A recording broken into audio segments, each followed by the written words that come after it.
اعوذ باللہ من الشیطان الرجیم بسم اللہ الرحمن الرحیم۔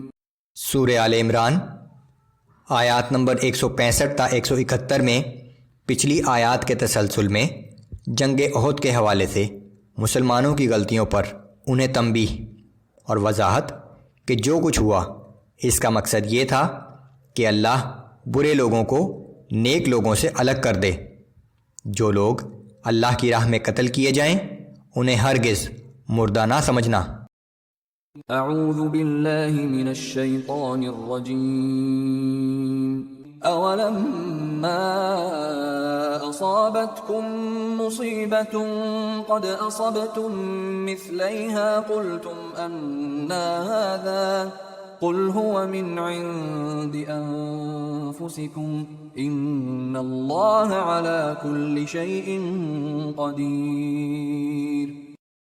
اور یہ تمہارا کیا حال ہے کہ جب تم پر ایک مصیبت آ پہنچی تو تم کہنے لگے کہ یہ کہاں سے آ گئی، حالانکہ تم اس سے پہلے دشمن کو اس سے دگنی تکلیف پہنچا چکے تھے۔ آپ فرما دیجئے کہ یہ مصیبت تمہاری اپنی ہی لائی ہوئی ہے، بے شک اللہ ہر چیز پر پوری طرح قادر ہے۔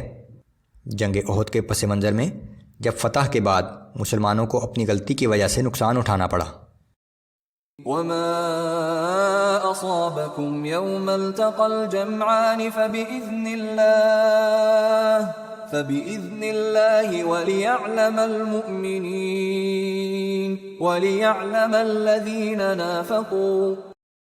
اور اس لڑائی کے دن جو تکلیف تمہیں پہنچی سو وہ اللہ کے اذن ہی سے تھی، اور یہ معاملہ اس لیے پیش آیا تاکہ اللہ پہچان کرا دے کہ کون ایمان والا ہے اور کون منافق ہے۔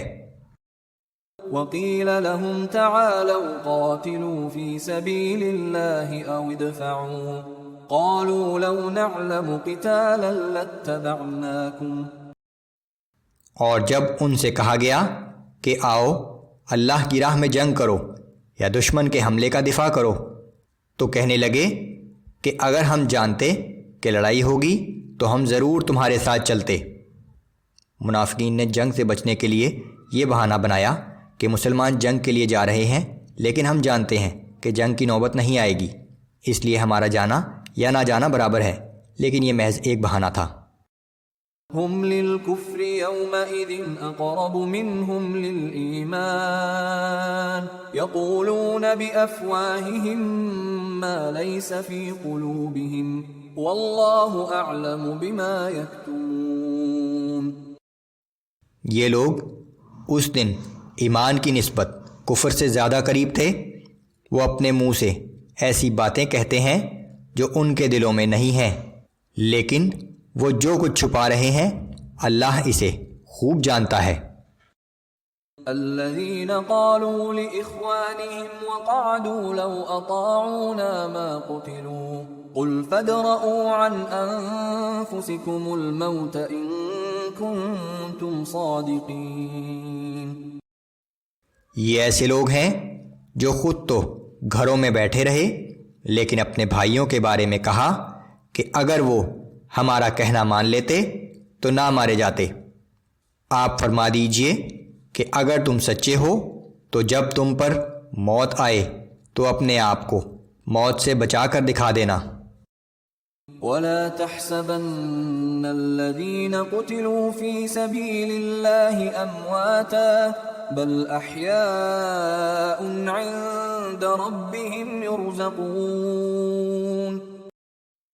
اور جو لوگ اللہ کی راہ میں قتل کیے جائیں انہیں ہرگز مردہ نہ سمجھنا، بلکہ وہ زندہ ہیں، انہیں اپنے رب کے حضور رزق دیا جاتا ہے۔ فرحین بما آتاهم اللہ من فضلہ ويستبشرون بالذین لم يلحقوا بهم من خلفهم ألا خوف عليهم ولا هم يحزنون۔ جو کچھ اللہ نے انہیں اپنے فضل سے عطا فرما رکھا ہے اس پر وہ خوش و خرم ہیں اور اپنے ان پچھلوں کے متعلق بھی جو ابھی ان کے پاس نہیں پہنچے خوش ہوتے ہیں کہ ان پر بھی نہ کوئی خوف ہوگا اور نہ وہ غمگین ہوں گے کہ ہمارے وہ ساتھی جو شہید نہیں ہوئے لیکن ایمان اور اطاعت میں ہم ہی جیسے ہیں، سو انہیں بھی اللہ اپنے فضل سے بہت کچھ عطا کرے گا۔ يستبشرون بنعمة من الله وفضل وأن الله لا يضيع أجر المؤمنين۔ وہ اللہ کی دی ہوئی نعمتوں اور اس کے فضل کی وجہ سے خوش و خرم رہتے ہیں، اور ان کو معلوم ہو چکا ہے کہ اللہ ایمان والوں کا اجر ضائع نہیں فرماتا۔